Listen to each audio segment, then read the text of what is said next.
आता महाराष्ट्रामध्ये जे राजकारण होते त्याच्यामध्ये अग्रेसर कोण आहेत तर उद्धव ठाकरे, हिंदू हृदय सम्राट बाळासाहेब ठाकरे यांचे सुपुत्र.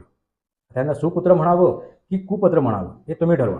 आता त्या मंचाला रंगमंचच म्हणावं लागेल, कारण जे काय नाटक तिथे घडलं, जो काय तमाशा तिथे घडला, हा पुऱ्या जगाने बघितले. फक्त महाराष्ट्रानेच नव्हे तर पूर्ण जगाने बघितले. आणि उद्धव ठाकरे यांचं पितळ उघडं पडलेलं आहे. हेच ते वास्तव आहे. वास्तवावर बोलू काहीतरी माझ्या शृंखलेला सबस्क्राईब करा, बेल आयकॉन दाबा.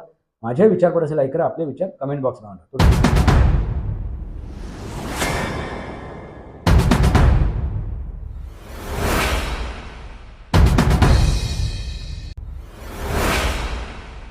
नमस्कार मित्रांनो, वंदे मातरम.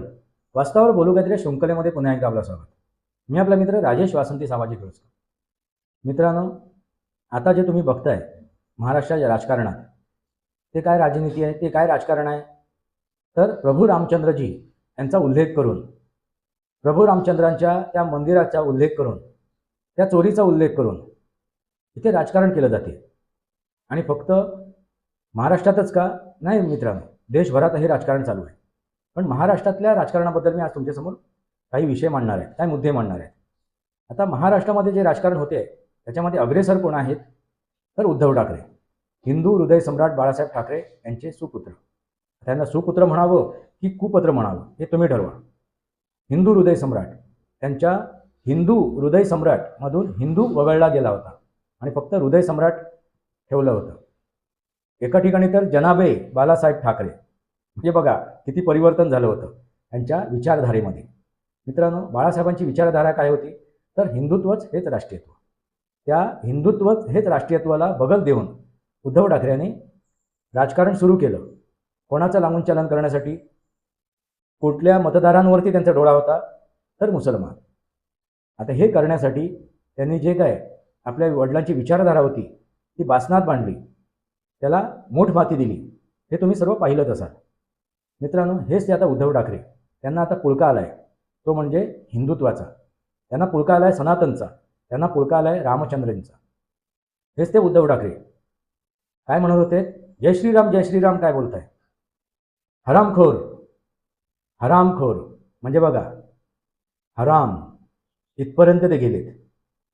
या मागच्या व्हिडिओमध्ये मी त्याचा उल्लेख केलेला आहे, ते क्लिपसुद्धा टाकलेली आहे, तुम्ही जाऊन ते मागचे व्हिडिओ पाहू शकता. मित्रांनो, हेच ते उद्धव ठाकरे. आता सध्या ते रामरक्षा स्तोत्र, हनुमान स्तोत्र, हनुमान चालिसा अगदी त्यांनी रानच उठवलं आहे. अगदी एका वेगवेगळ्या मंदिरात जाऊन, हनुमान मंदिरात जात आहेत, प्रभू रामचंद्रांच्या मंदिरात जात आहेत आणि तिथे त्याने हा इव्हेंट चालू केलेला आहे. आणि त्या इव्हेंटमध्ये तुम्ही मागच्या व्हिडिओमध्ये बघितलं असाल, त्यांची भंभेरी उडाली होती. पुस्तक घेऊन सुद्धा ते वाचू शकले नाहीत. म्हणजे किती ह्यांचं रामचंद्रांजीवरती प्रेम आहे, प्रभू रामचंद्रांवरती यांचं प्रेम आहे, किती हिंदुत्वासाठी ते बांधील आहेत, हे तुमच्या लक्षात आलं असेल. पण हे ते सर्व का करत आहेत मित्रांनो, त्यांचा एक पक्ष आहे, तो म्हणजे काय, शिवसेना उभाठा. मित्रांनो, आता हा गट नाही आहे, हा पक्ष आहे. कारण शिवसेना ही अभेद आहे, एकसंध आहे आणि ती सुरक्षित आहे एकनाथ शिंदेच्या हातामध्ये. ते त्या संघटनेचे अध्यक्ष आहेत शिवसेना. मित्रांनो, त्या मूळ शिवसेनेच्या ची स्थापना बाळासाहेब ठाकरेंनी केली होती. ती कशासाठी तर मराठी माणसांचे जे काय प्रश्न आहेत, ज्या काय समस्या आहेत त्यासाठी. आणि त्यानंतर हिंदुत्वाकडे ते वळले होते आणि हिंदुत्वच हेच राष्ट्रीयत्व अशी कट्टर भूमिका त्याने घेतली होती. आणि ह्याच बाळासाहेबांचे हे पुत्र हे आता काय झाले आहेत, मवाळ झाले आहेत.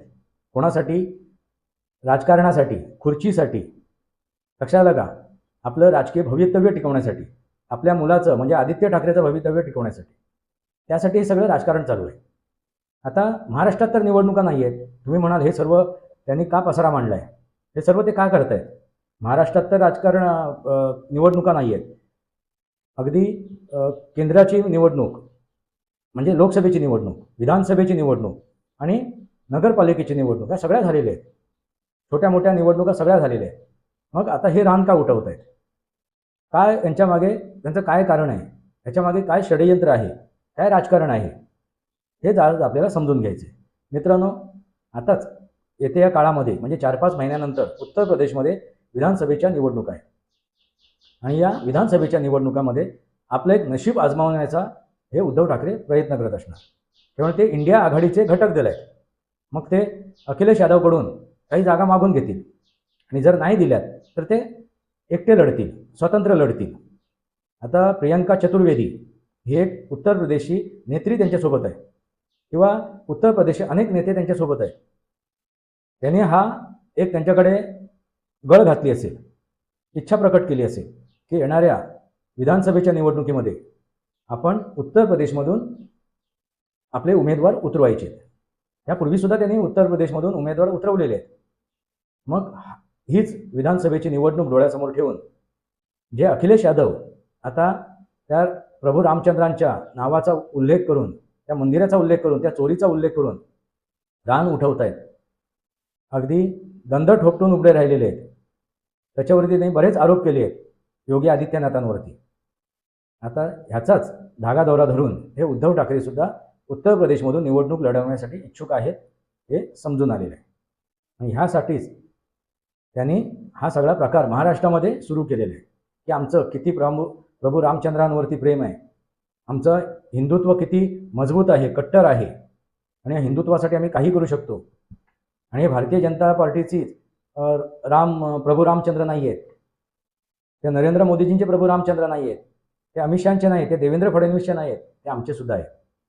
हे दाखवण्याचा ते प्रयत्न करतात मित्रांनो. पण ते दाखवताना त्यांनी जे काय पूर्वीचं राजकारण केलं आहे ना, त्या राजकारणामुळे ते तोंडघशी पडलेले आहेत. कारण शेवटी इतिहास हा विसरला जात नाही, भूतकाळ हा पूर्णपणे पुसला जात नाही. तो असा समोर भविष्यात आवासून उभा राहतो.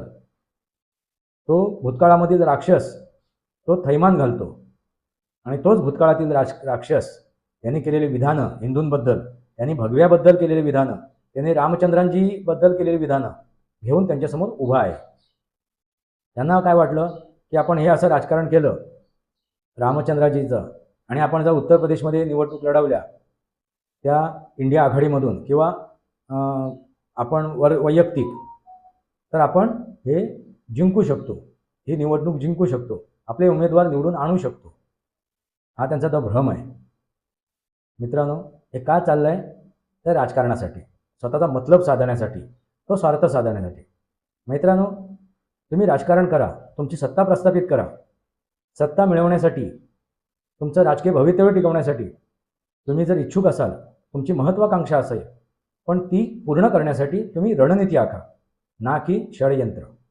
हाच तो फरक आहे. शेवटी षडयंत्राला एक मर्यादा असते, त्या मर्यादेनंतर षडयंत्र याचा मृत्यू अटळ आहे.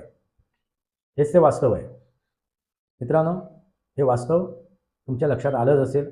उद्धव ठाकरे एवढे ललायित का झाले आहेत, एवढ्या जोराने ते हे जे काय आता प्रचार करतायत असला चोरीचा, आणि रामरक्षा, हनुमान चालिसा, हनुमान स्तोत्र, अगदी बेबीच्या डेटापासून बोलतायत की नाही बोलतायत हे तुमचं तुम्हाला माहिती, तुम्ही बघितलंच असाल.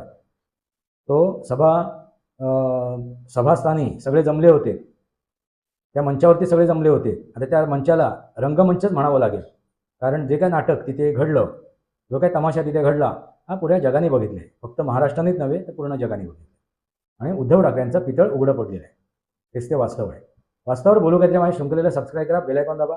माझे विचार पड असेल लाईक करा, आपले विचार कमेंट बॉक्सला मांडा. तुर्तास इतकंच. भारत माता की जय, वंदे मातरम. जय भारत, जय महाराष्ट्र, जय सनातन.